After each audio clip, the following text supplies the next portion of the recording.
ാമത്തെ അധ്യായമാണ് സൂറത്തുൽ ഖസ്വസ്. സൗറത്തുൽ ഖസസ്.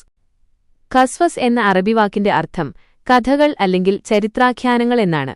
ഈ അധ്യായത്തെക്കുറിച്ചുള്ള പ്രധാന വിവരങ്ങൾ താഴെ നൽകുന്നു. പൊതുവിവരങ്ങൾ. അവതരണകാലം. ഈ സൂറത്ത് മക്കയിൽ അവതരിക്കപ്പെട്ടതാണ്. മക്കീ സൂറത്ത്. പ്രവാചകൻ മുഹമ്മദ് നബിയും അനുചരന്മാരും മക്കയിൽ കടുത്ത പീഡനങ്ങൾ നേരിട്ടിരുന്ന കാലത്താണ് ഇതവതരിച്ചത്. സൂക്തങ്ങൾ. ഇതിൽ ആകെ 88 സൂക്തങ്ങളും ആയത്തുകൾ 9 റുക്കൂകളും അടങ്ങിയിരിക്കുന്നു. പ്രധാന പ്രതിപാദ്യ വിഷയങ്ങൾ. 1. മൂസാനബിയുടെ ചരിത്രം. ഈ സൂറത്തിന്റെ ഭൂരിഭാഗവും മൂസാനബിയുടെ മോശജീവിതത്തെക്കുറിച്ചാണ് സംസാരിക്കുന്നത്.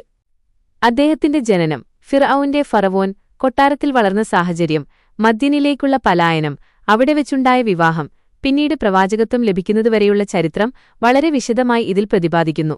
മക്കയിലെ ദുരിതഘട്ടത്തിൽ വിശ്വാസികൾക്ക് ആശ്വാസവും ധൈര്യവും നൽകാനാണ് ഈ ചരിത്രം വിവരിക്കുന്നത്.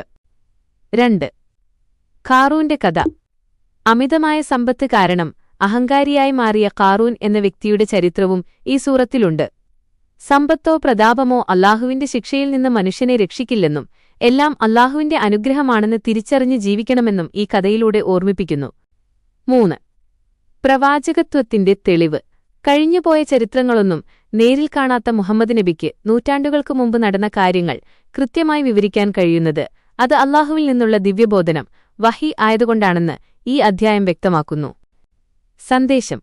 അക്രമികളും അഹങ്കാരികളുമായ ഭരണാധികാരികൾ എത്ര ശക്തരാണെങ്കിലും അന്തിമ വിജയം സത്യത്തിനും നീതിക്കും ഒപ്പം നിൽക്കുന്നവർക്കായിരിക്കും എന്നതാണ് ഈ സൂറത്ത് നൽകുന്ന പ്രധാന ഗുണപാഠം.